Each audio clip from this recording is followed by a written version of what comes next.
Estamos tratando de... Porque qué últimas horas hemos tenido y ustedes son parte de todo esto porque lo que está aconteciendo es una película nacional. Buenos días, Pablo. Buenos días a todos ustedes. Con el cariño del equipo, Nelson Rodríguez en breve también está con nosotros. Muy buenos días, Saudi. Buenos días, Adisburgos. Buenos días, país, República Dominicana, en este día, el día de el poema de la Veracruz. No hay plazo que no se cumpla y aquí estamos en un día muy esperado. Los resultados están ahí, que para comenzar, en el boletín 13 ya con prácticamente el 100%, el 99,95, creo que faltan 4 mesas, una en Pedernales y las otras 3 ya les digo, en San Juan de la Maguana, ¿no? Entonces, ¿a dónde voy? ¿Cómo están las cosas? Gonzalo Castillo, en ese informe boletín 13, 910.376 votos para un 48,7%. Leonel Fernández, 884.454 votos para un 47,31%. La diferencia, atención, 25.922 votos. Porcentualmente, 1,39%. Lo del PRM fue un clavito pasado porque todas las encuestas iban por ahí. 74-21, 74 Abinader, 21 Hipólito Mejía. Pero bueno, ¿por dónde empezar? ¿Por dónde empezar? Quizás es bueno que uno se cite a sí mismo, porque yo lo advertí muchas veces. El problema de estas primarias PLDistas es que había uno que debía ganar, pero el otro, que era el Estado, no podía perder. Y así ocurrió. Así ocurrió. Se demostró una vez que al Estado solo se le vence cuando existe una gran crisis económica o un nivel de impopularidad terrible de ese gobierno. Y pienso ahora, el mejor ejemplo lo tenemos cerca, el año 2003, la gran crisis financiera. Baja la popularidad del gobierno, se afecta la economía popular, más de 1 millón, 1,5 millones, dicen otros, de nuevos pobres, y pasó lo que ya ustedes saben en el 2004. En este caso, aquí no hay crisis económica, aquí no, este es un gobierno, bueno, el presidente es uno de los 3 presidentes mejor valorados a nivel mundial, a veces el primero, a veces el segundo. Entonces, en unas circunstancias así, es muy difícil enfrentar. ¿Y por qué es difícil? Bueno, porque aquí hay una cultura marrullera, unas perversiones en el ejercicio de la política electoral, que esa es una rueda que no se ha detenido nunca y que incluso el PLD, como tiene tantos controles del Estado porque ha ganado muchísimas elecciones, pues no ha hecho sino perfeccionarlo. Entonces, ¿qué ha ocurrido en cuanto a irregularidades? Bueno, las irregularidades lamentables, subráyenlo, las irregularidades lamentables de siempre. Y rápidamente yo puedo recordar que en el 1966 Joaquín Balaguer ganó las elecciones con las tropas norteamericanas en el país, haciendo de las suyas. Para no olvidar lo del 70, el 74, el Acuerdo de Santiago. En el 78 el PRD ganó porque el Departamento de Estado tomó la decisión de que ya, doctor Balaguer, ya usted hizo lo que tenía que hacer. Pero si ustedes continúan, bueno, es la misma víctima que fue don Juan en el 1990, la víctima que fue José Francisco Peña Gómez en el 94, Jaime David Fernández Mirabal en el 99, ¿y por dónde vamos? Danilo Medina en el 2008, porque Danilo Medina perdió 71-29 y todo el mundo sabe que en aquel momento no era 71-29 como estaba la cosa. Claro, el poder es el poder y provocó que lo que debió ser 65-35 terminara 71-29. Pero ahí está el drama que esto ha supuesto. O sea, como se dice popularmente, aquí pues en diciembre siempre hay Pascua.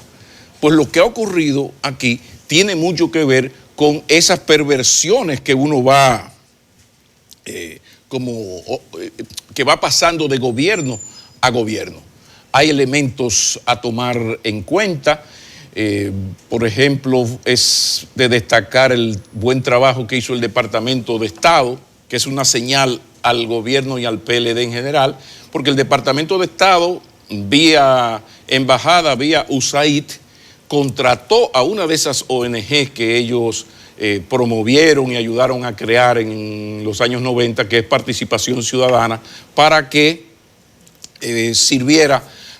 realizara una auditoría, una especie de, más que auditoría, un informe, observara y diera un informe.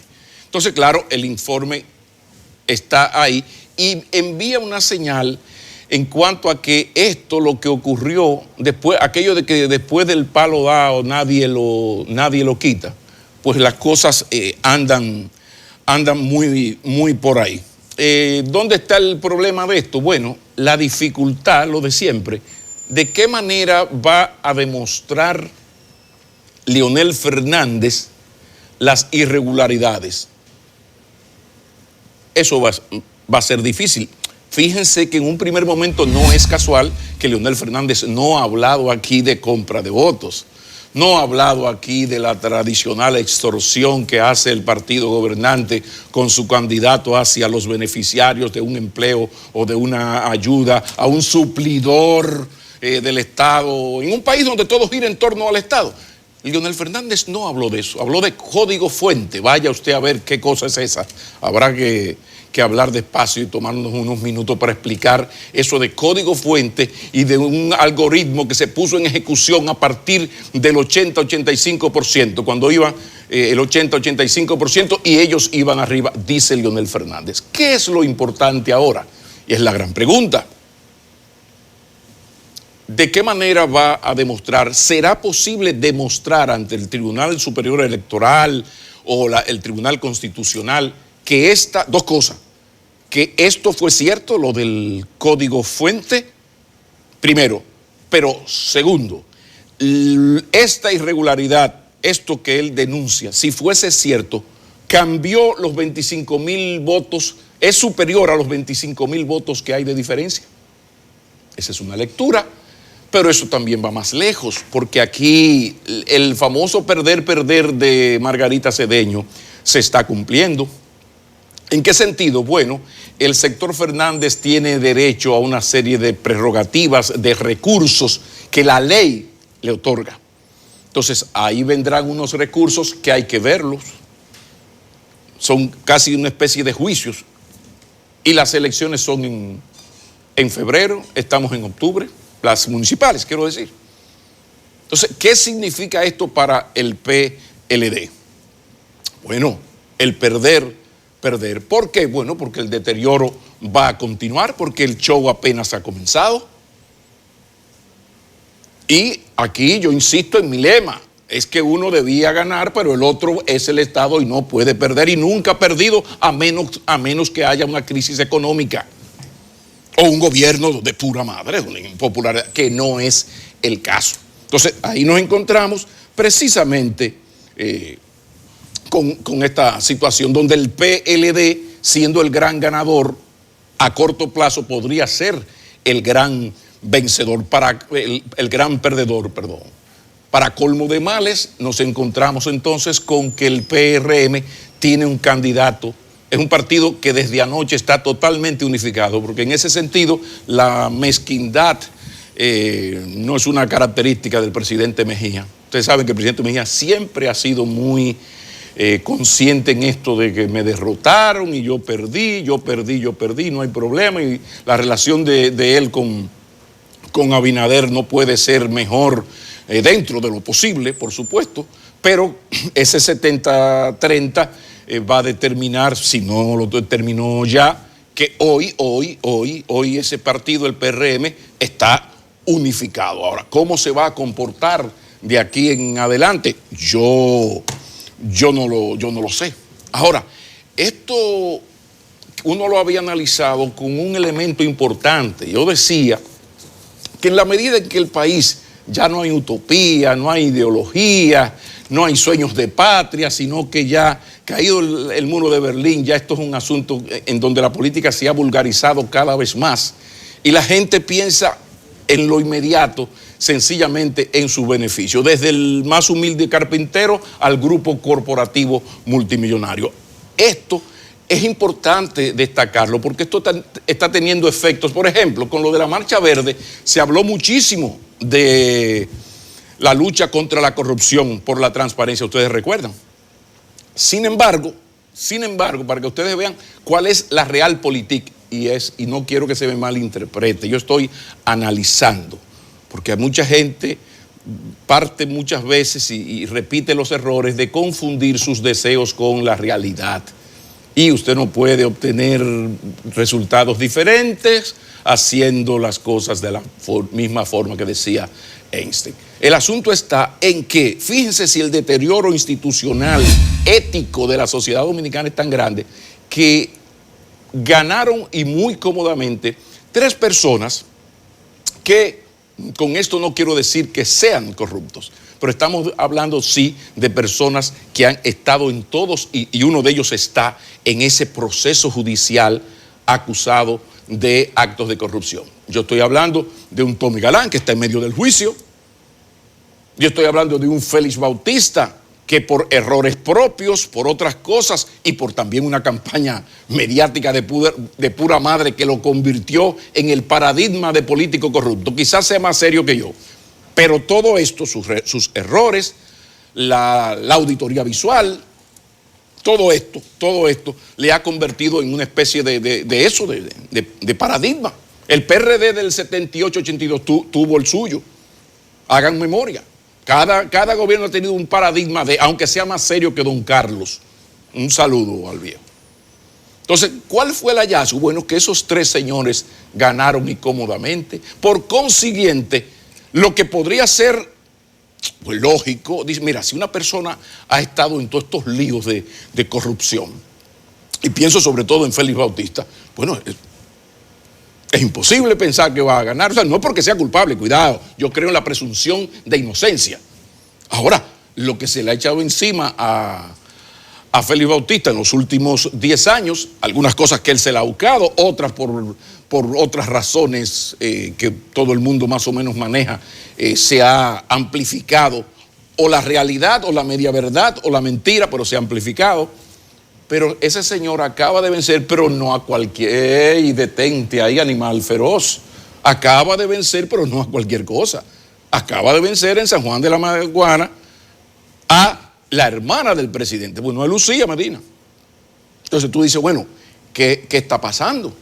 Bueno, es esto, que ya el elemento de corrupción, cierta o falsa, cuidado, cierta o falsa, no, a la hora de la verdad, a la hora de los minoplis, no tienen efecto. Entonces, este es un hallazgo sumamente interesante. Y aquí yo cito a Cortés, que le escribió una canción a Daniel, un chico de las Malvinas, y decía que el tiempo irá trayendo la amnesia inexorable y habrá muchas condenas y pocos responsables. Dirán que fue preciso, dirán inevitable, y al final, como siempre, será Dios el culpable. ¿Por qué? Bueno, porque no va a pasar nada. No va a pasar nada, salvo que el PLD puede salir del poder, porque el PLD está cosechando lo que sembró, porque en 20 años de gobierno el PLD debió, por su compromiso bochista, debió ralentizar los procesos de marrullerías políticas, esas perversiones que arrastramos desde el 66 hasta ayer. Debió frenarlas y no las frenó, sino que de alguna manera las perfeccionó. Y ahora ha tocado el turno a que bueno, yo lo advertí aquí, señores, adiós. Señores, son dos grupos y cada uno sabe cómo se le mete el agua al coco, cómo que se hacen fechorías, ¿saben? Porque aquí ningún partido que ha sido partido gobernante ha dejado de tener su brazo no armado. Lo del armado era en los 12 años. Su brazo electoral, marrullero electoral. Lo que llaman la logística, o para decirlo elegante, la grasa. Entonces el PLD no mejoró eso. Y tienen, siempre defendido, que creó la estructura normativa para frenar eso, comenzando por aquel de Preco. Ahora hay comisiones de ética en todas partes. Sí, hay Cámara de Cuentas. Sí, pero no pueden hacer el trabajo, no lo hacen, o qué sé yo. Entonces, ahí está el resultado. Quedan cosas por explicar, o sea, por qué se comienza a ofrecer resultados cuando la gente no ha terminado de votar. Pero vuelvo a lo mismo, todos estos son elementos que sí, bueno, se compraron cédulas, pues claro que sí. Pues cuando no ha sido Pascua en diciembre. El asunto está, ¿cambió eso el resultado? Pero es un pleito entre un PLD partido por la mitad que conoce todas las mañas del otro, porque las han hecho juntos, son compañeros. La comisión de ética, ¿qué dije? Ética, de estrategia. Hay una comisión de estrategia.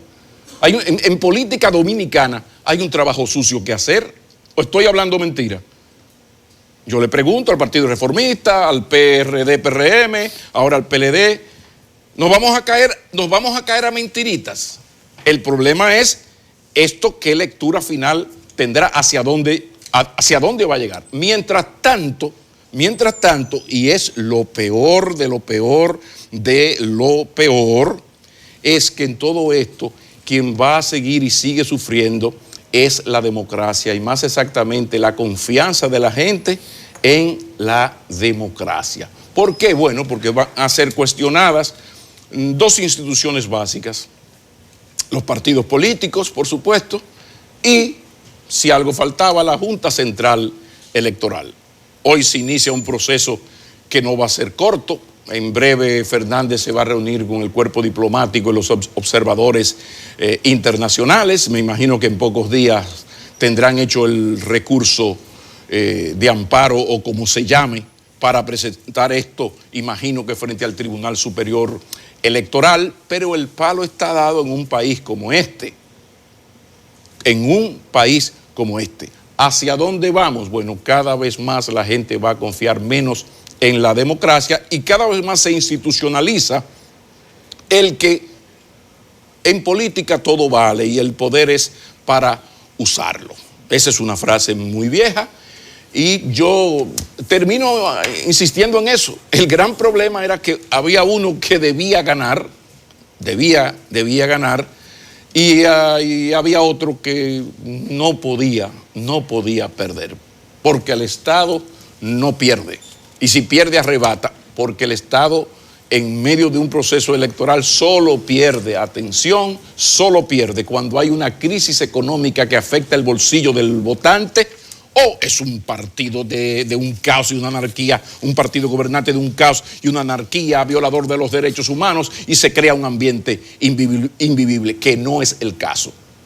Entonces, fíjense que ni siquiera la corrupción ya se toma en cuenta a la hora de votar. Esto es ya no el acabose, sino el empezóse del fin de lo que es el sistema de partidos políticos, que quizás le queden 4. Cuando digo que es el fin, quiero decir que se acerca ese proceso de deterioro que ya es continental. América Latina anda por ahí, menos nosotros, que tenemos una partidocracia hoy relativamente fuerte. Pero vamos a ver. ¿Sabes, Pablo, que es una especie de, en el fin, tener que volver al principio? Porque antes de que todo este proceso empezara, había hubo dos temas que no consiguieron el consenso. Número uno fue que la cuota del 20% fuese ampliada para que eso legitimara la confianza en el resultado automatizado. Y la número 2, que ese proceso automatizado primero fuese auditado, que todo el mundo pudiese poner la cabeza en el filtro, en el examen, en el análisis hecho por expertos tecnológicos que midieran la capacidad que eso tenía para resistir todos los intentos de ser afectado. Como esos no se dieron, ninguno de los dos, en este momento es volver al principio. Llegamos al fin, pero estamos en el principio, cuestionando las mismas dos cosas. Y eso hace definitivamente que tenga argumento cualquier contrario. Cualquier contrario al resultado tiene ahora un elemento dado por las mismas autoridades para debilitar eso, si pudiese decirse. Creo que ha sido un proceso en el que hay que destacar que la gente en masa no se convirtió en el hostil producto que las cúpulas quisieron crear. Si no quisieron, de todas maneras lo intentaron. Se mantuvieron con un odio hasta el final que cualquiera creía iba a terminar en los centros de votación a trompadas. Pero qué bueno que la gente le dio una lección a las cúpulas. Las cúpulas hasta el final fueron demasiado rivales, hostiles y violentas verbalmente. Yo pienso que la gente merece que la saludemos. Se comportaron con toda la altura en los centros de votación.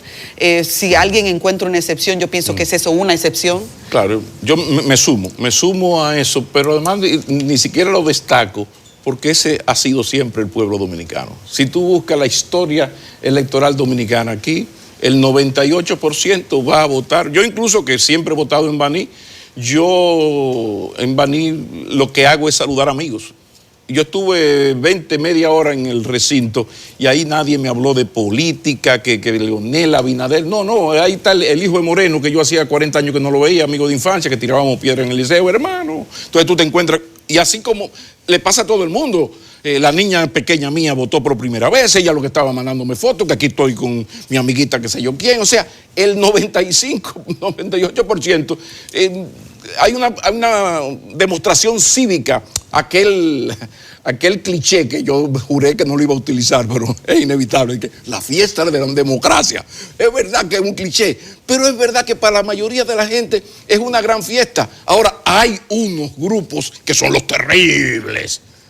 La grasa, la gente de la logística, y todo está documentado. Incluso yo vuelvo a saludar al Departamento de Estado, que todo parece indicar que está interesado no en que el PLD salga del poder, sino en equilibrar un poco las cosas, porque le está dando por la santa madre al PLD, por lo menos para evitar que no ocurra lo que ocurrió en el 2016, hace mucho, a poquito, ese control absoluto de casi todo. Porque que el Departamento de Estado, vía USAID, haya contratado, financiado a Participación Ciudadana para su observación electoral, para de alguna manera documentar mejor las irregularidades y decirnos, miren, en el 30% del 5% que trabajamos, vimos, nuestros observadores lo vieron, compra de cédulas y voluntades. Y en el 42% de las mesas, en el 42% de las mesas se estaba haciendo campaña política abierta. Entonces, de repente, esas son cosas que te llevan a otro plano. Pero yo insisto en destacar esa parte del pueblo dominicano, y ustedes lo saben. O sea, es una chercha chévere. Sí, pero la chulería de eso en este momento es que dos hermanos llegaron enemigos ahí a las urnas. Entonces, esa provocación no trascendió a la masa. Y eso es de destacar, la verdad, porque es que chubaron los perritos, y la gente no llegó a ese nivel. Pienso una muy gran cosa que ustedes se merecen que les destaquemos, porque lo hicieron bien. Ponle ahí una vez más. Ahora, el asunto está en nuestra clase dirigencial. Aquí la clase política siempre se ha quedado atrás en los últimos 30, 40 años. El país va adelante.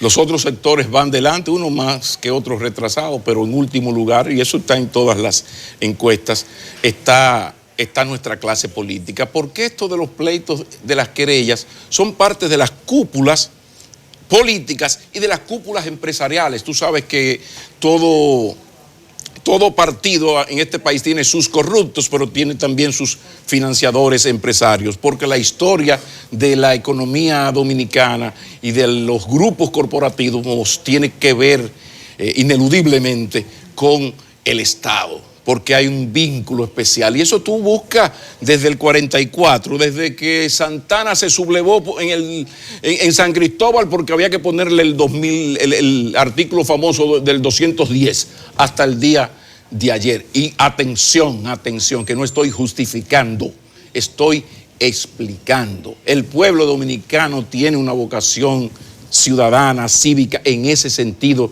de no fastidiar, de ir a votar, e insisto, de encontrarnos los amigos que tenemos 30, 40 años que no nos vemos. El problema es esa élite arriba y la otra elititica encargada del trabajo sucio, la gente de la grasa, que claro, hay que decir, en la medida en que aquí hay una impunidad casi absoluta para la corrupción, en la medida en que en mi barrio pobre, de cada 10 personas que se han mudado de mi barrio pobre, a lo claro, 8 lo han hecho por vínculos políticos, en la medida en que en 30 años, del 78 para acá, qué sé yo, 41 años de luchas democráticas aquí, creo que ha habido 2, 3 condenados, y ninguno de los 3 ha cumplido condena por temas de corrupción. Este país, yo siempre digo, es una incitación a la delincuencia, porque si yo manejo, y ahora gracias a estos aparatos lo sabemos todo,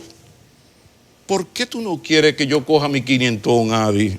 O sea, ven acá, pero los tigres del barrio que se han mudado para el Evarito, que viven en el Evarito, para lo claro, otros están en Arroyo Hondo. Tú nos conocemos porque ese muchacho era un desbaratado y llegó su hermano al gobierno y en 3 años ya está apartamentico en Juan Dolio tiene. O sea, es una escuela, tenemos una escuelita para delinquir. Y ahí viene parte de todo esto. O sea, si hay impunidad, si no hay régimen de consecuencias, óyeme, que no quiero mencionar, señor, ¿y para qué sirvió una cosa, para no decir vaina a esta hora, que se llama ley de partidos, ley de régimen electoral? ¿Ustedes vieron el relajo? ¿Ustedes lo vieron? El gobierno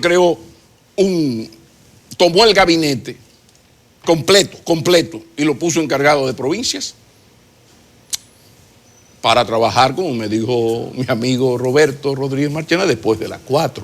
O sea, yo te digo, lo de las vallas, o sea, ha habido un problema serio con esto, pero insisto, un país donde no hay régimen de consecuencias para nada, donde la impunidad casi es absoluta, donde los grupos corporativos presionan a un gobierno. ¿Tú no te acuerdas que hay una ley de estrategia nacional de desarrollo que manda un pacto fiscal? Y el gobierno se atrevió a poner una infografía donde decía que iba a revisar una por una las exenciones que tenían que ver con 267 mil millones de pesos. Y entonces esos grupos corporativos terribles se le tiraron encima al gobierno. ¿Y qué hizo el gobierno? Huyó hacia la derecha. Entonces, en un país así, ¿qué es lo que se ha hecho?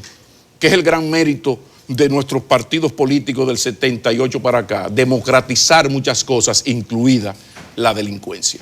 ¿Sabes, Pablo, que a propósito de los resultados de lo que pasó ayer, viendo cuantitativamente lo que ocurrió, no sé cuál será el gran resentido? Si el danilismo, porque cuando hablamos de Gonzalo sabemos que estamos hablando del danilismo, o el leonelismo, pero no le van a perdonar, creo, a Marix Hernández, a Melanio Paredes y a Crespo el hoyo que hicieron, porque la ventaja que se necesitaba anda por ahí. Entonces, cuando tú ves que Marix Hernández se lleva 11,000 y pico, dice, mujer, pero ¿por qué no te pusiste de acuerdo conmigo? Y hay unos pleitos ahí, de grupos de fulanito, de Marix Hernández, por ejemplo, que intentaron ponerse de acuerdo con Leonel y no lo consiguieron, o que intentaron ponerse de acuerdo con Gonzalo y no le consiguieron porque no le dieron lo que buscaban. Entonces ahora dicen, mira lo que te mandé. Definitivamente que esos juegos estratégicos marcan una diferencia cuando se está previo a un momento como este de decisiones electorales que hacen que alguien se repunte. Y saben que Marix Hernández fue una ganadora. Claro. Incluso Melanio Paredes es un ganador. Nadie creyó que iba a alcanzar esa cantidad de votos. Claro, minimizaron la capacidad que tenía de hacer esa roncha, que es poco, pero se convirtió ahora en muchísimo, porque se ganaba por 1, se ganaba por 2, se ganaba por 1000. Y ahora mira la diferencia, qué poquita está entre un resultado que ahora se dice es prácticamente un empate técnico. Claro. Ahora, en esto es importantísimo decir, señores, que pasó una era política. Claro, queda por ver si el candidato para el 2024, si habrá habilitación, entonces tendríamos a Medina de nuevo, pero eso está por verse. Lo que está evidenciado ya es que no habrá Leonel Fernández, ni habrá Hipólito Mejía en la lucha electoral. Eso cambia porque esto lleva ya a que los AAA, aunque sea de la mano de su líder, como el caso de Gonzalo, que ni estaba en eso, ven acá, ven. Todos lo hemos visto. Bueno, sí, pero ya Gonzalo es el candidato, ahí no hay de otra, es el candidato, tiene todo el tiempo para entrenarse, mejorar en lo que tiene que mejorar, que le preparen bien las propuestas y las memorice para que pueda defenderlas frente a entrevistados y a sus adversarios. El tiempo ahora, habrá tiempo para eso, pero ya es Gonzalo el candidato, es un relativamente joven empresario que era el ministro de Obras Públicas y hoy es el candidato. Bueno, pero eso no deja de ser una persona que ya no es ni Danilo ni Lionel, o sea, es otra persona, aunque sea un delfín. Entonces, en el caso de Fernández, pues ahí hay poco que decir. Yo siempre aposté a un acuerdo entre Medina y Fernández para unas primarias no como estas, sino transparentes, sin mala fe, sin chanchullo, que la autoridad moral y política y el liderazgo de ellos dos sí lo podía conseguir para que ganara el mejor. Pero fíjate que eso no se pudo. O sea, ni siquiera cuando a Danilo Medina aquella llamada del Departamento de Estado le tumba, porque el cherry en el caramelito del bizcocho fue la llamada, porque fue la primera vez que yo recuerde que el Departamento de Estado hace una nota de prensa sobre una llamada del secretario de Estado a un presidente. O sea, el mensaje fue no vaya. Y un hombre pragmático como Danilo no fue. Ese era el momento de la negociación entre ellos dos. Y Fernández perdió esa oportunidad, porque en ese momento sí existió la posibilidad de esa negociación. Sí existió. Y a uno le llama mucho la atención. ¿Por qué? Señores, porque el PLD es solo uno. Todas las luces y las sombras, todos los logros y las traiciones del PLD son de ellos dos. Ahí no hay inocentes ni héroes, ni buenos ni malos. O sea, el PLD es uno solo. Y ustedes lo van a ver ahora cuando vengan las elecciones. Un porcentaje con Fernández, irá, que no irá, pero no se van a unificar. ¿Quién fue que le ganó a Hipólito en el 12? ¿Fue el PLD entero? ¿Fue el PLD? ¿Quién ganó en el 16? Ese PLD completo. O sea, ¿hacia dónde vamos? Lo cierto es que vamos a ver en qué va a terminar este escenario, pero yo me repito, creo que es una gran cosa que de alguna manera, aunque parcialmente está la sospecha y la tentación del 2024 con la habilitación del presidente y la candidatura de Medina otra vez, lo cierto es que hay un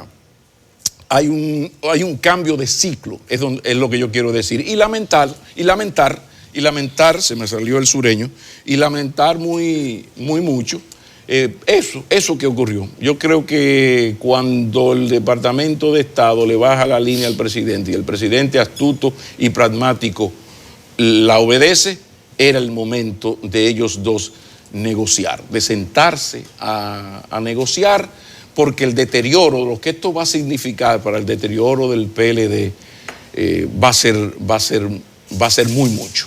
Va a ser muy mucho. Claro, el PLD se sustenta en una buena gestión hacia lo social, en una estabilidad macroeconómica que no debe variar de aquí a febrero, pero uno nunca sabe. Pero ahí queda. Ya llegó Rosario Espinal. Ya está por ahí. Ya llegó. Le hemos endosado mucha inteligencia emocional que a veces parece que óptimamente no está siendo utilizada, porque esa pudo ser una jugada maestra. ¿Sabes, Pablo? Yo estuve ayer en la Junta antes de las 6 de la mañana y me fui de ahí casi a las 11, cuando ya no quedaba nada que buscar. Y te puedo decir algo que vi.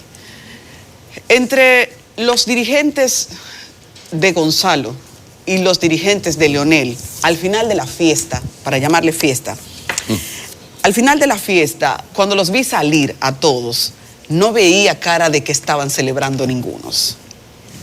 Y había un ganador. ¿Qué yo pienso sobre eso? El danilismo ganó, pero no ganó. Ganar con el margen que ganaron era perder. ¿A qué me refiero? En un momento en que toda la maquinaria del Estado salió a la calle y que la capacidad de conseguir votos del leonelismo fuese tan grande, ellos sabían que había una conquista que no habían alcanzado. Eso significa que ahora saben que hay una guerra que es más dimensionada de la que creyeron antes de esta hora. Porque entrar en un conflicto con alguien que tiene prácticamente la misma cantidad de fuerzas que tú no es simple. Se quedaron en un 50-50, podría decirse.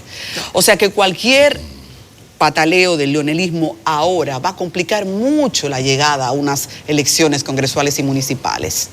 El contendor resultó más fuerte de lo que creían. O cuidado, sabían que era fuerte. Pero todo esto, repito, implica que políticamente hablando, estratégicamente hablando, esa es la palabra, estratégicamente hablando, ganaron pero no ganaron. Y eso hace muy tenso todavía el momento, aunque pasó, se supone, un día clave. Pero como decía Pablo cuando comenzó esto, cuando comenzó el programa, apenas comienza, esto apenas comienza. Sí, pero es muy de lamentar que un hombre de la experiencia de Leonel Fernández y que ha estado en los dos escenarios, cuidado, él ha estado en los dos escenarios, él vivió lo del 99, de las primarias del 99, y vivió lo del 2008, en ambos casos como presidente, ahora le tocaba ser opositor. Entonces, él, si alguien en este país sabe lo que se puede hacer desde el Estado, lo que significa estar apoyado por el Estado, si alguien lo sabe, es Leonel Fernández. ¿Qué pudo ocurrir? Ya veremos, ojalá algún día que esto uno pueda entrevistarlo para hablar sobre esto, pero creo que, por ejemplo, ese 71-29 de Acisa quizás le hizo mucho daño, porque quizás se lo creyó. Y nunca hubo un 70-30, nunca lo hubo. Pero bueno, ahí está, ya llegó, ya está con nosotros Rosario Espinal. La gente quiere que les ayudemos a digerir todo lo que ha pasado y efectivamente en eso estamos hoy. Ahora con una invitada excepcional, porque ustedes saben lo clara y lo objetiva que es Rosario Espinal cuando habla de política. Así que es nuestra invitada en la entrevista central. En breve les acompañamos, no se muevan. ¿Qué pasa? Continuamos. Estas cosas pasan en las mejores familias. Esto es cosa de hacer programas en vivo. Además, la felicidad de que ya llegó Nelson. Entonces estábamos todos muy preocupados. ¿Por qué ese retraso? Primera vez en 1 año y 3 meses que este señor llega tarde. Estábamos muy preocupados. Pero un asunto de lealtad a la amistad, no vamos a decir qué ocurrió. Vamos a trabajar, señor Rodríguez. Esa señora es suya. Buenos días, Rosario. ¿Todo bien? Muy bien, gracias. Déjeme comenzar con un servicio público y yo espero que no dure muchas horas. La Junta Central Electoral, ven conmigo, tiene... Ella es Rosario Espinal. Hay un pandemonium por los lados de la Junta Central Electoral, norte, sur y este-oeste. Es un pandemonio. Cuando le digo es un pandemonio, esa cuestión va para largo porque la Junta tiene bloqueada la parte frontal del edificio. Entonces, ahí hay una situación difícil. Venía escuchando por el camino a Pablo, a Adis, escuché mucho anoche a Rosario, trabajaste hora extra y los Bermudas que se canten ahí. No, que quede claro. Yo lo hago voluntariamente. Lo peor es eso, que es voluntariamente. Fernando Hasbún, hay detalles. Ella no cobra, pero hay detalles. Mira, Rosario, la diferencia en votos fueron 26.690, 1.43%. Pero yo quiero analizar lo siguiente. La concurrencia fueron sumados PLD, PRM, de 30.35%.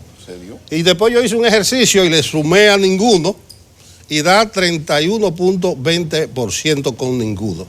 Hagamos una valoración, comencemos por ahí, del nivel de participación. Muy buena. Un 30-31 está en el tope de participación en primarias a nivel internacional en países donde el voto no es obligatorio.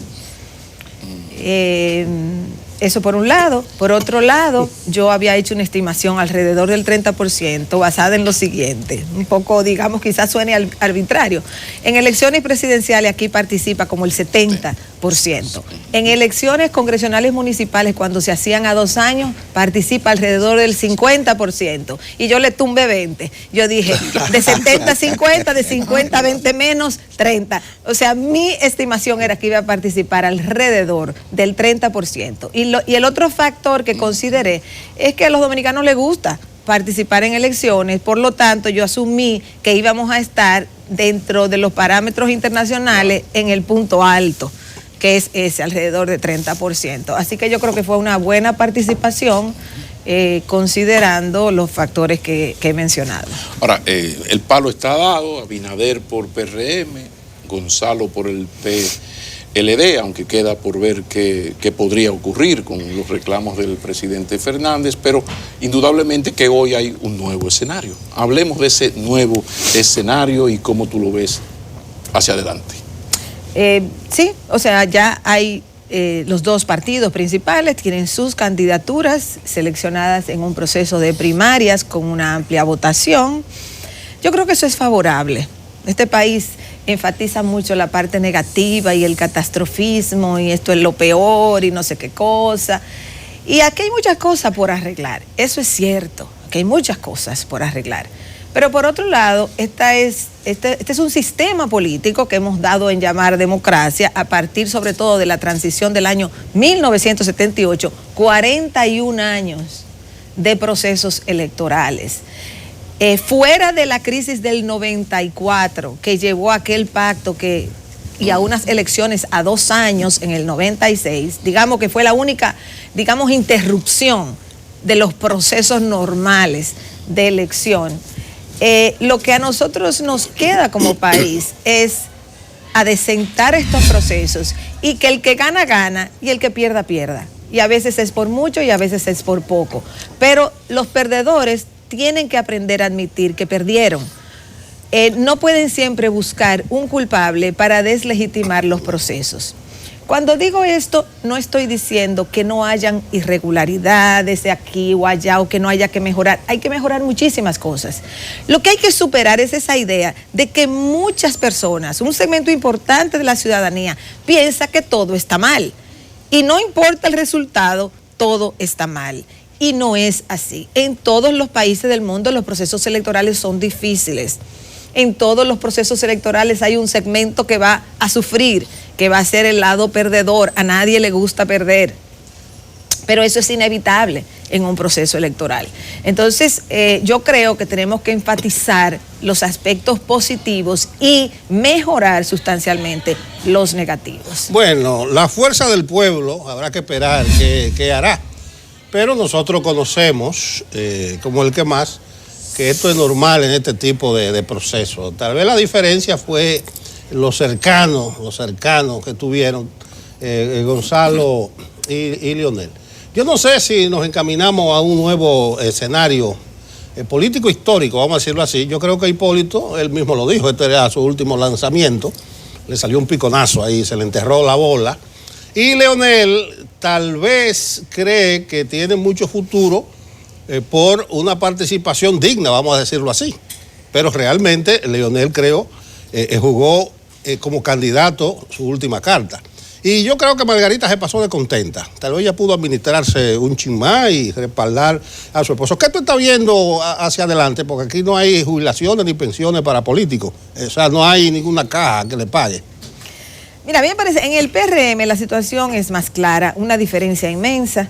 Yo supongo, se han dicho que Hipólito va a hablar hoy, pero yo pienso que ahí lo que va a haber es fácilmente una coparticipación en el proceso electoral. O sea, ahí yo no veo otra posibilidad. Ya la cuestión del PRM hacia adelante es cómo ellos formulan una estrategia electoral buena. El PRM necesita buscar los mejores estrategas que ellos puedan encontrar para que les guíe en este proceso electoral. Porque lo que tienen por delante no es fácil y ellos tienen que hacer muchos cambios para poder competir efectivamente. Del lado del PLD, bueno, hoy es el día después de las primarias. el PLD, independientemente de quién ganara las primarias ayer, al PLD le toca un proceso ahora de reajuste. No tienen mucho tiempo porque el proceso electoral les viene encima. Estamos en octubre. Entonces, pero inevitablemente en el PLD se necesita un proceso de ajuste. Lo que han demostrado los resultados de las primarias es que la base votante PLDista, porque el que fue a votar ayer a las primarias del PLD fundamentalmente es PLDista. Un segmentito fue que no es PLDista, o fue por probar el sistema, o fue porque quería, mira, déjame votar por este porque quizás le conviene más el PPM. O fue estimulado también un porcentaje. Lo que fuera. Sí, pero lo que tú estimulas es problemático, porque tú le puedes pagar a una persona, a ti te pueden pagar 10,000 pesos para que vayas a votar por X. Y mira, tú puedes votar por quien tú quieras a la hora de la verdad. Entonces, esa es una inversión riesgosa, digamos. Yo pienso que la inmensa mayoría de la gente que fue a votar a las primarias del PLD ayer fue porque es PLDista. Por eso hablo, no es que votara por uno o por otro, sino que tiene simpatía hacia el PLD o lo conquistaron para que fuera en chercha barrial a votar por el PLD, cualquiera de los dos. Entonces, el punto está en que los resultados muestran una base votante PLDista dividida en dos. Y mientras más cercano es el resultado, más dividido en dos están. El PLD tiene ahora un reto, y es cómo lograr la integración de esa base electoral. Que esa base electoral que se dividió por mitad en las primarias vote por la candidatura del PLD en el 2020.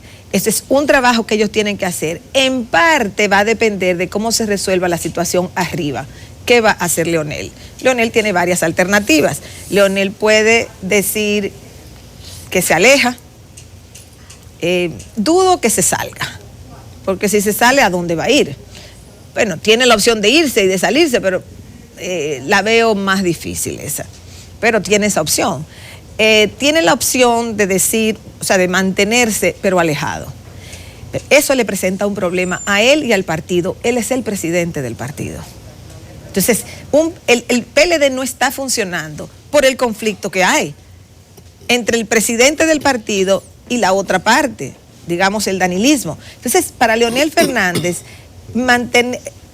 si él se distancia, el PLD va a tener que encontrar una forma de operar al margen de su estructura de dirección, llámese comité político. Bueno, siguiendo con Leonel y su futuro inmediato, déjame hacerte una pregunta técnica política. Leonel se enfocó anoche en un ataque frontal a la Junta Central Electoral y a su sistema. Él no tocó para nada al PLD. Exacto. Yo como asesor hubiese puesto a otra persona a decir toda esa cosa de algoritmo, de software, y él ahí apadrinando. Pero ¿tiene alguna lectura que él atacara a la Junta con lo que prácticamente invalida al órgano? Cuando digo técnico-político es, por un lado, si tú crees que la Junta salió bien librada, y si Leonel, al dejar al margen el PLD, es un bajadero para la negociación. Claro, él es el presidente del PLD. Lo que él diga en contra del PLD, lo está diciendo en contra del partido que él dirige, del que él es el presidente. Entonces él no hizo eso. Claro, él culpa a la Junta. Pero la Junta, ¿qué motivación podía tener la Junta para hacer un fraude electrónico? ¿Qué motivación podía tener la Junta? O sea, la única motivación que podía tener la Junta, sí, o sea, digamos hipotéticamente, sí, la única motivación era si el gobierno le decía a la Junta, hágame un fraude, y la Junta aceptaba hacer un fraude. Claro. Entonces, si Leonel Fernández argumenta que fue un fraude electrónico, porque en esencia ese es el argumento del algoritmo y todo eso, si él argumenta eso, que busque el culpable, porque culpable no es la Junta no tiene una motivación propia de que gane uno o de que gane el otro. Que eso es lo que él no va a hacer por lo que tú acabas de decir. Es lógico pensarlo. Si haces eso, tendrías que oírte o no sé qué cosa. Exacto. Entonces, lo que él hizo anoche es simplemente para encontrar un culpable, que es la práctica en la República Dominicana. El que pierde tiene que encontrar un culpable. Y lo más fácil es la Junta Central Electoral o el Estado. Esos son los dos en procesos electorales. ¿Tú ves la Junta bien parada entonces? Bueno, es que la Junta organizó el proceso. El pueblo vio los datos fluyendo. Todos lo vimos, los datos fluyendo. ¿Cuál es la acusación? Que en el 8º inning del conteo había un algoritmo de que no sé qué cosa. Y vuelvo al punto. ¿Por qué haría la Junta una cosa así por su propia cuenta? Entonces, o la acusación es falsa o la acusación tiene que ir al gobierno. Digamos, si se considera, la Junta es títere del gobierno, que en realidad es el argumento, pero que Leonel Fernández lo enfoca en la Junta Central Electoral, como si fuera un problema de tecnicismo que de manera espontánea, como no corrigieron un tecnicismo, me afectó a mí particularmente. Ahora, como estrategia política, Rosario, hay que decir que es correcto. Yo me centro en la Junta, no toco a mi partido porque tarde o temprano habrá una negociación, pero estamos dejando algo de lado y es la oportunidad que se le habrá de brindar al equipo de Fernández para demostrar que esas irregularidades, lo del código fuente y lo del algoritmo, porque también fíjate que ni atacó al PLD, pero tampoco habló de compra de votos y de esas otras grasas. De todo se centró en que, esto. Perdóname, entonces yo lo que quiero que tú me expliques es que hasta qué punto de lo que se trata en esto es que Fernández, donde está el meollo de esto, es que Fernández y su equipo sean capaces ellos de demostrar que esa regularidad primero existió y que de haber existido esto le hubiese dado más de 25,000 votos de ventaja para superar. Eso a nivel de un tribunal superior electoral es harto difícil. A nivel de cualquier cosa, esto es difícil, es una acusación que no va a prosperar. Probablemente, porque probar eso es imposible, prácticamente. Entonces, fíjate que a nivel de la gente, ¿qué es lo que dice la gente? La gente no está pensando en que hubo un algoritmo, que en el 8º inning metieron y que no sé cuánto. No, ¿qué es lo que la gente dice? Que compraron cédula, que los funcionarios estaban haciendo campaña. O sea, lo que el pueblo dice para decir este proceso fue viciado, son esas cosas. Leonel Fernández no se refirió a eso en lo absoluto. Él no habló de funcionarios anoche, él no habló de funcionarios en campaña, él no habló de compra de cédulas, él no habló de nada de eso. Entonces, es curioso realmente lo que él hizo, porque lo que él hizo es decir algo que no va a ser probado en la práctica, que deja una sospecha en el aire, que es típico de estas reacciones, y que no contribuye a darle solidez a los procesos electorales. Vamos a hablar algo del PRM, porque como fue mucho a poco allí, pero parece que el PRM cometió dos errores. La reserva de tantas candidaturas, por un lado, y tal vez eso de un padrón cerrado. Creo que ahí se evidenció. Ellos conservaron un poquito menos del 30% de participación, pero fue muy evidente. Por ejemplo, Faride resulta candidata con 26,000 y tantos votos, pero Paz resulta el candidato contrario con una cantidad inmensa de votos. Además del mismo rejuego, la participación democrática que hubo en el PLD en muchos lugares, incluso en el mismo Distrito Nacional. Paz, Roberto Salcedo, no recuerdo qué otros más, habían 4. Hernández Peguero. El pleito fiero, casi brutal que se dio en San Juan de la Maguana, un voto muy expreso contra Sonia Mateo en Dajabón. En Santiago, ahí se dio una combinación, Valentín se impuso, pero Abel también se impuso. Entonces ahí hubo como un ejercicio. Se movieron muchos votantes. Exactamente, entonces ese ejercicio no debió economizarse el PRM, no sé con temor a qué. Porque fíjate que Leonel la quería cerrada y terminaron conviniéndole las abiertas. Quizás Hipólito Abinader la quería cerrada y probablemente le hubiese convenido mucho más, porque era casi un seguro ganador las abiertas. Vamos a ver ese escenario del PRM actual. Sí, al PRM le pasó algo, digamos, no es igual, pero parecido a la situación del PLD en el 2016. Cuando se hace la reforma constitucional del 2015, parte del pacto de la reforma constitucional fue garantizar la repostulación de todos los congresistas e incluso de alcaldes que no tenían que ver con la reforma constitucional, pero los metieron en el combo. Entonces, en el PLD, la mayoría de las posiciones importantes se reservaron. Eso fue lo que hizo ahora el PRM. La motivación en el PRM supuestamente ha sido que ellos no podían embarcarse en procesos conflictivos, que si se hacían primarias abiertas, entonces el proceso iba a ser mucho más conflictivo dentro de ellos y que ante la fragilidad, digamos, partidaria, era mejor llevar las cosas con calma. Ahora, eso tiene un efecto en el PRM. Participó menos personas, mucho menos personas que la que participó en el PLD, fueron menos animadas porque muchas posiciones importantes no iban realmente a contienda, o si iban, nadie se presentó en contra de esas posiciones. Y además, y esto es importante, hay personas que simpatizan por el PRM, pero no están en el padrón de miembros del PRM, que hubiesen ido a votar a las primarias, pero no fueron por eso. Entonces también eso hace que el nivel de votación fuera menor para el PRM. En el futuro ellos tendrán que replantearse eso. Tanto el PLD como el PRM optaron por primarias abiertas o cerradas en función de su cálculo político, de su dinámica política. En el PLD era Danilo Medina que las quería, y Danilo Medina las quería porque ese era su seguro de vida si él no era repostulado.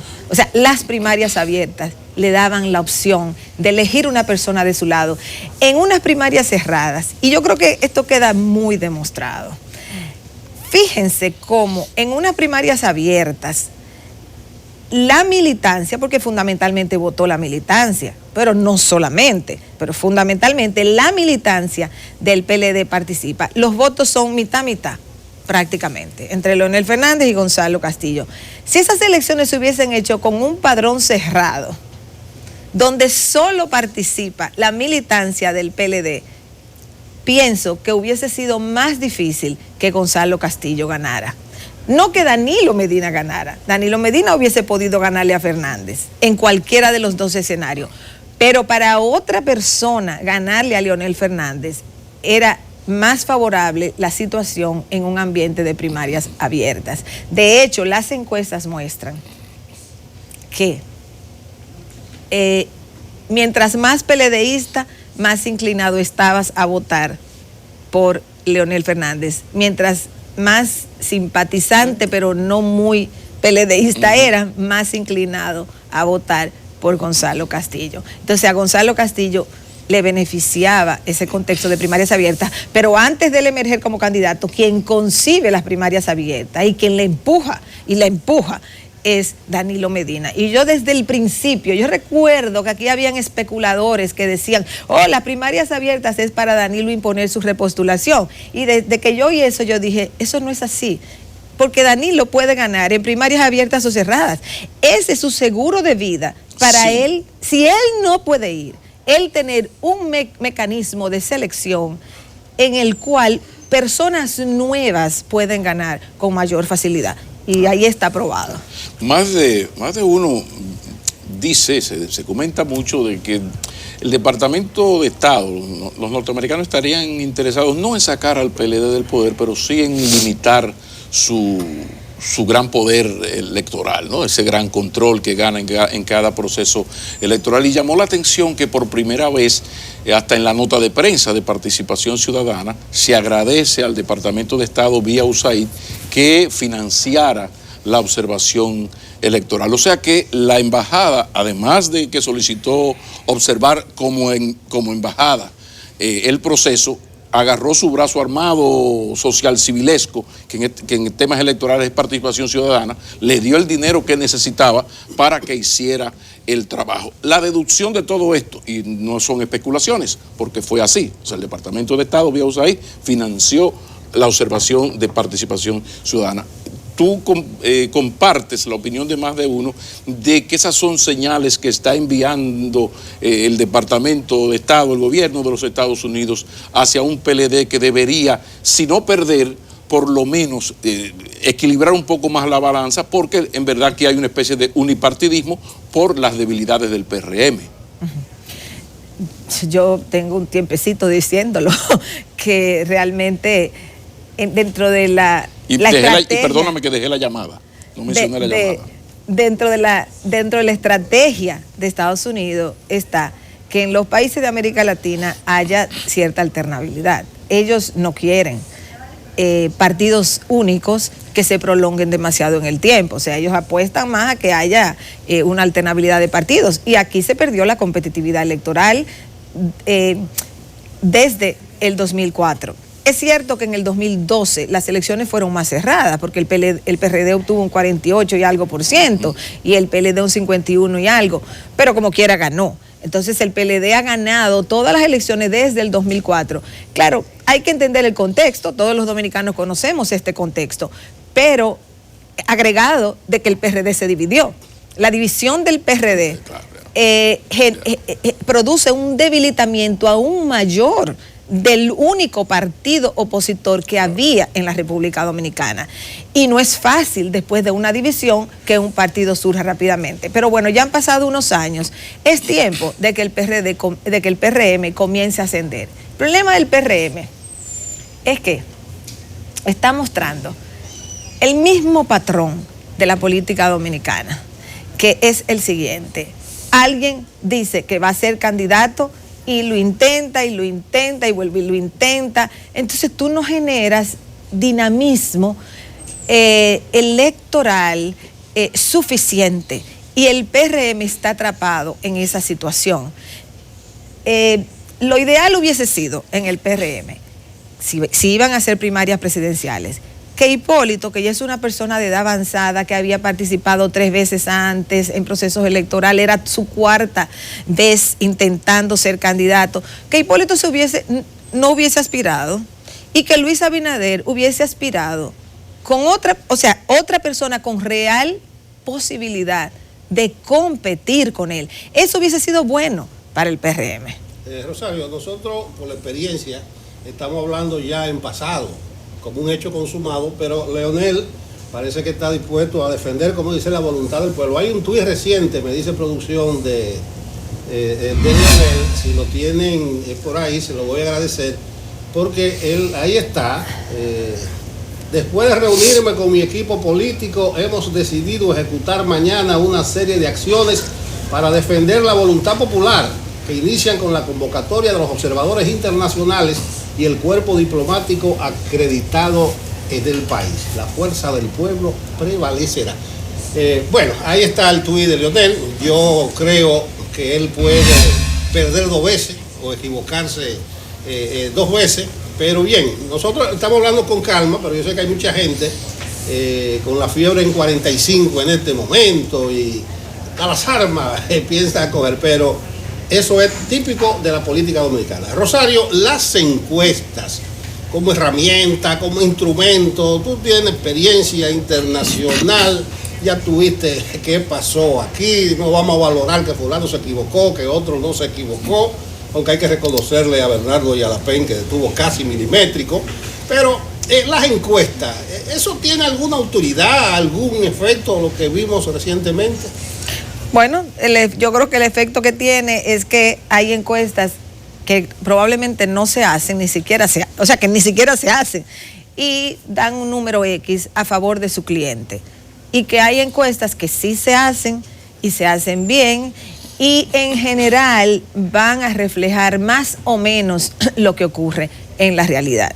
La McPen, por ejemplo, dio un empate, 46-46, pero había un 6% de indecisos. Si tú tomas ese 6% y se lo atribuye de manera igualitaria, porque era 46-46, te va a dar 49-49. Eso anda cerquísimo de los resultados reales de ayer. Entonces, esa encuesta realmente dio en el clavo. Incluso cuando esa encuesta se publica, es la primera vez que uno tiene un parámetro para decir estas elecciones están apretadas, están muy, muy apretadas. Hubo un cambio, digamos, porque hasta ese momento lo que se veía era datos muy dispares, un 70-30.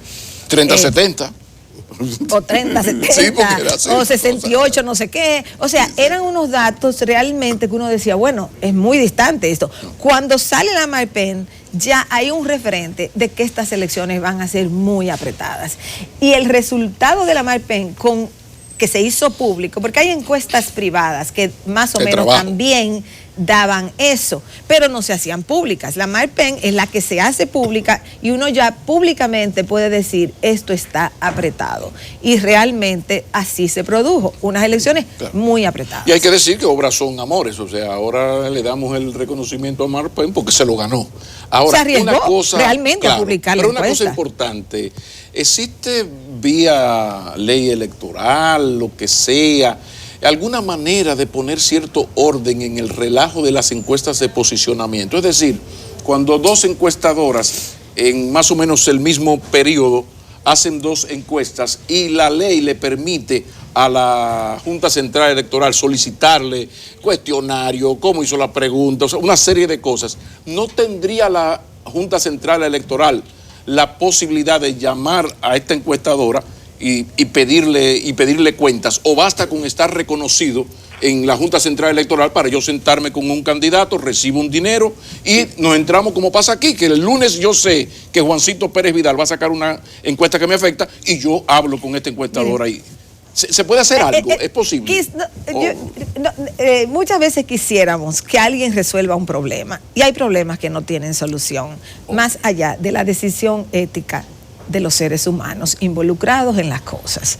La Junta Central Electoral no tiene forma, no tiene y no debe siquiera hacerlo, de obligar a una encuestadora a dar datos más certeros. No puede simplemente. Entonces, ¿qué es lo que han hecho con la nueva ley? Que se inscriban oficialmente en la Junta Central Electoral, por lo menos para que exista la compañía, que tiene un nombre, que tiene una condición legal, digamos. Ahora, cada encuesta la financia un empresario que nadie sabe quién es. O sea, Juan Rodríguez, nadie sabe quién es Juan Rodríguez. La idea de que ahora se iba a saber quién estaba detrás de cada encuesta es irrisoria. Y yo sabía que eso iba a pasar, porque ahora ponen un nombre X de alguien irrelevante que nadie conoce. Tú no puedes decir es este grupo empresarial o aquel grupo empresarial, porque aparece el nombre de cualquiera. Entonces esa es la forma como evaden el que supuestamente iba a ser un dato. Vamos a saber quiénes son los grandes grupos empresariales o políticos detrás de esto. Entonces no es posible. Yo creo que tenemos demasiadas encuestas y procesos electorales para que la gente aprenda que ya sabemos cuáles son las encuestas creíbles. Yo desde hace mucho tiempo, decidí prestarle atención a las encuestas, para fines electorales, a las encuestas que publican los principales medios de comunicación, siempre y cuando lo hagan con una empresa de reconocimiento. O sea, cuando se da la combinación de una empresa de reconocimiento que va conjuntamente con un medio de comunicación, es la mayor probabilidad de que esa encuesta esté bien hecha. ¿Que se puede equivocar? Claro. La estadística es una ciencia de la probabilidad. Pero por lo menos si hay una buena encuestadora y un medio de comunicación importante detrás, eso vale mucho. Y también la transparencia, porque aquí se da mucho el hecho de que yo como cliente te pido a ti, Rosario Espinal, SRL, Demoscopic, y que me hagas una encuesta, pero yo te pido que solamente me midas a estos 5 señores. Entonces, como solamente te pongo esos 5, salen unos resultados que no son la realidad. Ahora, esos 5, el beneficiario va a venir aquí, va a decir, fíjate qué bien me fue. Y no hay mentira. Lo que no se le ha dicho al país es que usted sacó el 23 porque el cliente le dijo a la encuestadora que solo midiera esos 5. Hace poco salió una encuesta extrañísima donde, por ejemplo, Margarita Cedeño no aparecía en nada. Bueno, no, eso es válido. El cliente le dijo, no me mida a la doctora Cedeño. Sí, pero no se hizo la observación en un país donde el analfabetismo funcional es altísimo, la gente lo que piensa, oh, pero mira qué raro. Lo que pasa es que si Para poner un ejemplo. si tú eres una, o sea, si tú tienes una buena encuestadora y tú lo que le dices es, mira, yo quiero saber por dónde anda la intención de voto en la sociedad dominicana. Y eso es esa es tu tarea. Entonces tú tienes que poner expertos a que hagan las preguntas adecuadas. Tú no le puedes decir a la encuestadora, mira, no me mida fulano, sácame fulano. No, hay personas que han estudiado, que son especialistas, que se rompen la cabeza pensando en cuál es la mejor forma de yo captar el objetivo que tengo, que es saber cuál es la intención de voto de la sociedad dominicana en este proceso electoral. Mira, uno debe aprender de los hechos pasados, de la experiencia. Yo estuve pensando ahora en el famoso fraude colosal del 90 del PLD, pero llegó un momento, el PLD sacó una cantidad significativa de diputados, algunos senadores, sí, muchos alcaldes. Entonces hubo fraude colosal contra Bosch, pero no lo hubo a nivel congresional y municipal, entonces se dio un tranque. Yo recuerdo que los diputados de Santiago querían fundar una nueva república. Ya, vamos nosotros a declararnos ganadores, nosotros aquí. Entonces la vida misma impuso una dinámica. Con el algoritmo y esto de Lionel probablemente te pase lo mismo, porque él sacó un poquito más de senadores, eran 3, me llegan como 4 a la cabeza, pero hay muchos alcaldes, muchos diputados, que son seguidores de Lionel, que no es verdad que ellos, después que se fajaron por su candidatura, ahora la van a riegar. Además que el algoritmo ese también se supone que influyó en el PRM. Habría que ver cómo alteró. Para donde voy es a lo siguiente. El asunto de la reserva de candidatura, yo creo que todavía perjudicó más al PRM para febrero. Porque en el PLD hubo una fiesta, una lluvia de alcaldes, de regidores, incluso inscribió más de 2.000 candidaturas que el PRM. Entonces yo no sé si eso vale analizarlo desde aquí, pero creo que el PLD está mejor posicionado para febrero que el PRM. Pero por varias razones, no solamente no solamente porque hizo primarias abiertas y llevó muchísimos candidatos. Esa es una de las razones, pero también porque de entrada tiene más incumbentes. Los incumbentes se eligen con mayor o se reeligen con mayor facilidad que alguien nuevo que está tratando de ganar esa posición. Tercero, el PLD tiene mucho mejor estructura organizativa para un proceso electoral. Cuarto, el PLD tiene más dinero que el PRM para una campaña. O sea, hay muchos factores que favorecen un triunfo del PLD en las elecciones. Incluso tengo entendido que el PRM está bastante interesado en que se unifiquen las elecciones, porque si no, si al PRM le va mal en las elecciones de febrero, entonces es muy complicado mejorar la perspectiva para las elecciones de mayo. Entonces, es un gran desbalance que hay, es un gran desbalance. Yo he dicho muchísimas veces, y yo sé que hay gente que no está de acuerdo. Yo he dicho muchísimas veces, desde hace tiempo, que para desmontar un partido dominante del poder no es con cháchara. Para tú desmontar un partido dominante del poder necesitas algo muy fuerte. Y una de las cosas más fuertes que te puede llevar ahí es una crisis económica. Yo no estoy deseando una crisis económica. De ninguna manera puedo desear para el pueblo dominicano una crisis económica. Pero es uno de los factores que debilita un partido dominante en el poder y le da la posibilidad a alguien que entre. ¿Cuál es la otra? Porque hay otra también. La otra es una oposición muy bien organizada, muy bien articulada, muy bien pensada, con muy buenos candidatos, que pueda presentar una ofensiva creíble. Y eso es posible, pero tiene que existir esa oposición. En la República Dominicana hay espacio, aquí hay descontento, aquí hay mucho descontento, aquí hay mucha gente que quiere un cambio. Pero la oposición tiene que darle esa posibilidad. Y ahí es donde está la situación. ¿Va a esperar la República Dominicana una crisis económica que debilite al PLD para que llegue la oposición al poder? ¿O va a generar la oposición la suficiente fuerza, la suficiente atracción para lograr conquistar una mayoría del electorado. Una situación difícil que, por cierto, enviamos un saludo a los centenares de ciudadanos que han venido a apoyar a Rosario Espinal. Por eso ustedes escuchan ese coro al final, es que hay una candidatura. Tiene tu fan, Rosario. Cuando te invitamos se llena la gradería. No sabía yo.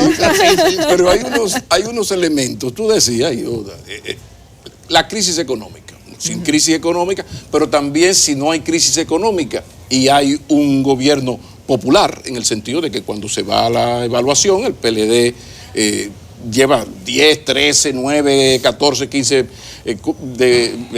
puestos de ventaja. Pero el problema de la estrategia, existe la posibilidad de que el PRM sea capaz de desarrollar lo que no ha desarrollado ahora, y es una estrategia a partir de la bendita realidad. ¿Qué es la bendita realidad? Los chanchullos que hemos visto siempre. El partido gobernante lleva una ventaja ilegal, inmoral, lo que tú quieras. Ahora, esto ha sido así desde el 66 hasta ayer, como las 11. Entonces, tú tienes que desarrollar una estrategia a partir de eso. Ahora, ¿qué explica que esto, que uno lo dice 200 veces, tú lo has escrito 1232.8 veces, porque tú sabes que yo te leo, pero uno ve que no hay reacción? Hay otra explicación. Porque ahí hay gente inteligente, amiga de uno, y ¿qué es lo que pasa? Bueno, lo que pasa es, uno, para ser justa, no es fácil subir un partido después de una división. El PRD se dividió en el 2014, vamos a poner 2014 de fecha, hace 5 años. No es fácil. Y eso que heredaron 30 y pico % de los votos del PRD, pero no es fácil subir un partido nuevo. Ese es un costo de la división. Sin llamarse Juan Bosch, además. Exacto. Una la división. Segundo, ahí no hay una figura como un Bosch, como un Peña Gómez, o sea, ahí no hay una gran figura. Cuando un partido no es lo suficientemente fuerte, necesita de liderazgos carismáticos. Y yo no lo estoy diciendo en sentido negativo eso, no. Es que necesita liderazgo carismático, porque ¿con qué tú le llegas a la gente? ¿Con qué tú le llegas a la gente? Si tú no tienes una gran organización, si tú no tienes mucho dinero, tú le tienes que llegar a la gente vía carisma, vía que la gente, ¿qué es carisma?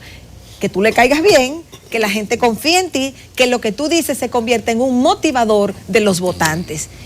Y eso hace falta en el PRM. Una palabra fundamental, es la confianza, estúpidos, generar confianza. Muchísimas gracias. Pero antes de que te vayas, Rosario, ¿tú crees que es posible crear un candidato en 6 o 8 meses? Yo creo que sí. Fabricarlo, hacerlo. Me refiero a Gonzalo. Bueno, ahí está fabricado en las primarias. Ya ese es otro tema. Yo no sé si da tiempo de hablar de eso. No va a dar tiempo, pero esa es la zapata que tiraron ahora. Falta levantar el edificio, el pañete y la pintura final. Pero no era fácil ganarle a Leonel Fernández, 3 veces presidente, líder del PLD, presidente del partido. Esa no era una tarea fácil. Bueno, ya tenemos la primera pregunta de la próxima entrevista. Rosario Espinal, socióloga de las del Número dominicano y también estadounidense y analista política muy, muy fina, ya lo han visto. Muchísimas gracias, Rosario, como siempre. Gracias. Continuamos. Les saludamos nuevamente y en este momento vamos a hacer una entrevista que a todos interesa. Todos queremos trabajar, de paso somos parte de la dinámica económica, unos como empleados o como empleadores. Así que para eso nuestra sección de asesoría legal, de enfoque legal, hemos invitado a Rosa Pérez Melo. Hola, Rosa, ¿cómo te va? Buenos días. Buenos días, me siento muy bien, gracias a Dios, de poder compartir con nuestros amigos televidentes y contigo el día de hoy ya del paso de las primarias, este huracán de la política el fin de semana. Información, ya estamos más tranquilos y más prestos, ¿verdad? No necesariamente tranquilos, hoy será otro día muy convulso, pero sí. Nada igual a todo ese movimiento de ayer. Rosa, hoy tenemos un trabajo especial contigo, es aprender sobre la necesidad del contrato de trabajo. Ahora cada vez hay más emprendedores, gente que tal vez porque cree que tiene una empresa pequeña no necesita asumir ciertas formalidades. Entonces quiero que enfoquemos cuál es la importancia de un contrato tanto para el empleado como para el empleador. Claro que sí. Es importante, bueno, saber que está salvaguardado el derecho de trabajo en el artículo 62 de la Constitución de la República y que mucha gente no hace un contrato de trabajo por la siguiente razón, y es que en el Código de Trabajo, en el principio 9, se establece que el contrato de trabajo es aquel que se ejecuta en los hechos, no necesariamente el que consta por escrito. ¿Verdad? Que hay un principio laboral establecido. ¿Y esto qué es lo que quiere decir? Bueno, que no necesariamente que un contrato de trabajo, aunque haya sido establecido en los tribunales de la República, se puede probar que hay unas cuestionantes o otras causales que no están en el contrato de trabajo y ser probadas en el tribunal mediante testigo. Entonces hay mucha gente que dice, no, por este principio no es necesario hacer un contrato de trabajo. Ese es el principio jurídico, pero sí es necesario que usted también conozca que cuando usted no elabora un contrato de trabajo, va a tener ciertas consecuencias, porque hay una frase que dice que cuando guerra avisada, ¿verdad?, no mata soldados, y cuando tú en principio tienes un contrato establecido, hay consecuencias jurídicas que tú te vas a proteger. Es decir, cuando tú estableces un contrato de trabajo, en principio, tú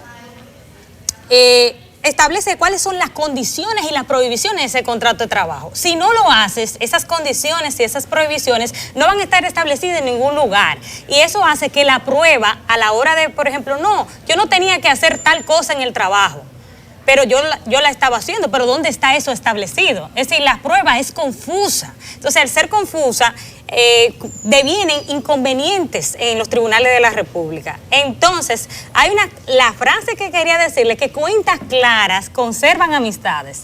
Igualmente, cuentas claras conservan relaciones de trabajo y relaciones de negocios. Entonces, por eso usted debe establecer cuáles son esas prohibiciones y cuáles son esas condiciones en el contrato de trabajo.